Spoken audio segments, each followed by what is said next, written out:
Pemerintah Provinsi Sumatera Selatan menganggarkan APBD 51 miliar untuk pembayaran ganti rugi flyover Sekip.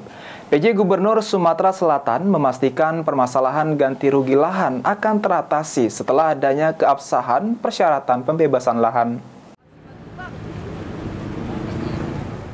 PJ Gubernur Sumatera Selatan yang ditemui di flyover Sekip mengatakan, terkait pembebasan dan ganti rugi lahan di area flyover saat ini sudah dicarikan solusinya dan akan teratasi. Ditambahkan PJ Gubernur Sumsel Agus Fatoni, pemerintah Provinsi Sumatera Selatan telah menyiapkan dana sebesar 51 miliar.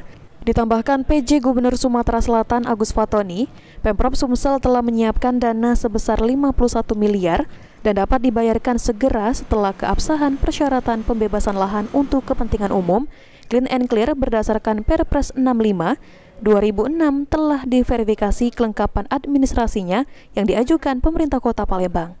Pembayaran ganti rugi dilakukan dengan menggunakan APBD pemerintah Provinsi Sumsel sebesar 51 miliar rupiah dan APBD pemerintah Kota Palembang sebesar 14,39 miliar. Pembebasan lahan itu bagaimana? Pembebasan lahan secara prinsip tidak ada kendala yang serius. Berbagai persoalan-persoalan itu juga sudah dicarikan solusinya. Mudah-mudahan nanti semuanya bisa lancar. Pak, pembukaan fungsi lahan ini kan mundur ya Pak dari target. Aji Delia, PAL TV.